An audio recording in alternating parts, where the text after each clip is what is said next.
This is Pulse 95. Pulse 95. It's the Morning Majlis. It's the Morning Majlis. Hello and welcome back onto the Morning Majlis. Now we're going to be talking about helping patients suffering from cancer. Now this COVID-19 has got everyone's attention at the moment as well, but it's very important to not ignore the plight of cancer patients, because it is not an easy and not an affordable cost to bear. We're going to be speaking to Mary Christine, who is about to start a remarkable journey along with her partnership with Friends of Cancer Patients Society, the Sharjah-based non-profit organization dedicated towards raising cancer awareness and garnering financial support for those who cannot afford treatment. Mary has got a very interesting story. She lost her own father to cancer in 2005 and has since committed to helping cancer patients and has been moved by the plight of a stage 1 leukemia patient based here in the United Arab Emirates called Karen. She's only 8 years old. Mary Christine, obviously also in memory of her father, has decided to climb Mt Kilimanjaro on her birthday. So let's welcome on the lines Mary Christine. A very good morning to you. Good morning, and thank you so much for having me on the show. Well, it's a pleasure, Mary. Now let's hear your story. What motivated you to do this climb of Mount Kilimanjaro, and how are you organizing your fundraising activities? Okay, so I'm pretty much an adventurer. I have been so for quite a long time. I am very passionate about a particular cause, especially cancer, mainly because I lost my own father to cancer in 2005. I wanted to do something really special this year because it's been quite negative for most of us. You know, COVID has hit a lot of people in many ways, and it's affected Dubai just like in any other city around the world. And with all that's been going on, what a better way to end the year than to do something and give back. So other than just wanting to climb, I have wanted to be doing this for quite a long time. Initially, my goal was to do just first base camp in Everest, but then with the current restrictions, that wasn't possible. So Kili was the next best thing. I decided to particularly go with Friends of Cancer Patients because I have been following their charity for quite a long time. I am a strong advocate for also children and children with cancer. And I really felt a close connection with Karen, her parents, heard a little bit about their story. And, I talked a bit with her as well. It's been quite interesting to watch her own progression as she went through chemo and how she has been fighting it on her own. And it felt kind of really close to my heart, and I decided I'm going to go and support her. So Friends of Cancer Patients obviously got back to me, and they said they would be more than happy to support my cause. I have decided to help raise for her leukemia treatment, mainly because her parents, one of them lost their job. It's only the father who is currently working at the moment. So an opportunity to do this for someone would be incredible. So Friends of Cancer Patients, I won't be able to obviously raise the full amount, so I've decided to try to raise at least $50,000 to help with the treatment. The patient, Karen, will also require a bone marrow transplant, which is, as many of you know, is quite an expensive treatment.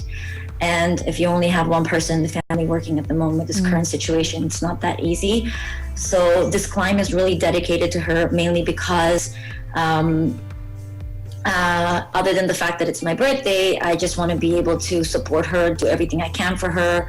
I've decided to reach out to the media just to create the amount of awareness, help, at least reach as many people as we can, and to be able to be given an opportunity for this girl to have a brighter future. Well, Mary, your story is such an inspiration to so many people, and it's so much selflessness that goes with your cause, and you definitely do set a great example to a lot of people. let's talk more about the climb right now. Let's talk about your previous experiences of climbing. You spoke to us before in the break about you climbing Adam's Peak in Sri Lanka. Can you talk to us a little bit more about that, and how ready are you to climb St. Kilimanjaro? Yes, so I've really prepared. I'm pretty fit in general, so fitness and nutrition, and I have the background anyway. So I think for the most part, it isn't really a physical aspect in terms of how I'm going to be able to make this. I think it's more like the altitude sickness that will really hit people once they get to the third, fourth day.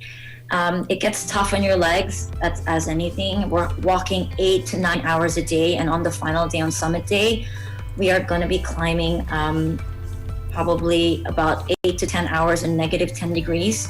So I think that's probably going to be an incredible challenge for myself. But I guess what's really going to push me and really make me pass that is really thinking about having to do this for Karen. So I think that's the best motivation I can have to make it up there. Prior to that, yes, you're right, I climbed Adam's Peak in Sri Lanka. That was probably a really one of the most difficult climbs I did, because it was really just staircases all the way to the top. It was 2,200 meters, and Kili is about 5,800, so it's just almost half of that. And then, so other than the fact that we're climbing, the descent is really difficult because that's really hard on the knees as well. So how have I prepared? I have been doing a ton of hiking. So I go to the mountains in Ras Al-Khaimah. I've done fossil rock climbing as well, just on the desert dunes. I have been doing a lot of cycling. I've been doing a lot of, lower body workouts, core workouts, because we're going to be carrying our backpacks the entire time. So that's going to be really challenging. But at the same time, I'm going to try my best to keep a very positive mindset throughout the whole thing. You know, I have my podcasts. I have like all of these motivational people that I listen to. So that's probably going to be one of the things I'm going to help. It's going to help while I climb.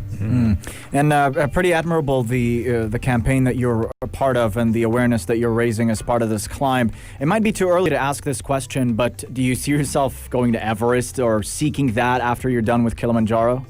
So Hopefully, should it go well? Yeah, it will go well. It will go well. After that, I think my main goal is I really want to do Mount Elbrus in Russia. Yeah. And then possibly after that to do Everest. Yeah. Wow. Very inspiring indeed. But Karen, I'd like to for the patient Karen that you're helping out. But Mary, I've got to ask you this in terms of people who would like to follow your journey and would like to make their donation as well.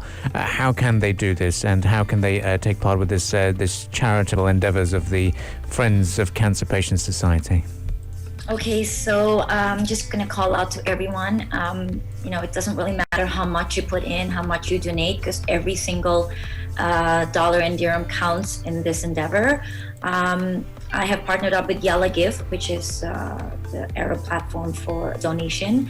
And you can go directly on their platform, and their platform is, you could see the Climb for Cancer charity program on there. You can easily donate. It's very straightforward. Anything that you can help with is much appreciated. Certainly indeed, and this is something that we would like to help you out with, and also all the very best. Talk to us about your schedule ahead. What's going to happen when you're taking your flight? Is COVID really affecting your travel plans? And luckily it hasn't. Actually, initially our flight got canceled, and I was a bit worried about that, but then we just rebooked another flight. There aren't any flights going to Kili at the moment, so we're actually doing a stopover in Zanzibar, and I'm leaving on the 26th, and we start the climb on the 27th, and hoping, fingers crossed, everything goes to plan. Luckily, there aren't that many restrictions in Tanzania. The cases aren't that bad over there. People aren't necessarily, actually people don't need to wear their masks, which is amazing. So it's great that I think during this period as well, with a lot of the other countries on lockdown, it will be a bit quiet. So it will be giving us a lot more opportunity to be able to climb that without much worry about COVID. Well, certainly is something that we will wish you all the very best for. And it is a very heartwarming gesture that you are doing for the 8-year-old patient, leukemia patient. I'm sure she is equally as excited as you are to scale the heights of Kilimanjaro as well. Yeah, definitely. And I mean, for those that are interested to keep track on what I'm doing, I'm going to be posting every single day. So for people who would love to like watch the journey, that would be amazing, just all on my social media platforms. And at the same time, you know, kind of support Karen on, I think she's going to be doing a bunch of other chemo treatments while I will be filming. So it'll be great for everyone to kind of just donate and support that particular cause, because it will mean so much to that family. Totally. Well, thank you very much for joining us, Mary, and all the very best with your climb. Thank you. Appreciate that. Thank you. That was Mary Christine. She's going to be scaling the heights of Kilimanjaro and also be listening to podcasts. Hopefully she'll be listening to Morning Majlis podcasts as well. Well, you can do that as well. But yes, it is on Yalla Give is the website where she's has started her campaign, and that's where you can help the plight of Karen, 8-year-old patient, leukemia patient as well, through the partnership with Friends of Cancer Patients Society. Stay with us in the Morning Majlis. Up next, we shall be releasing the winners of our cinema competition that we've launched today. This is the Morning Majlis on Pulse 95. If you liked this episode of the Morning Majlis, drop a like and subscribe. 95. Be sure to follow us on Instagram for all our daily updates and top stories. Pulse.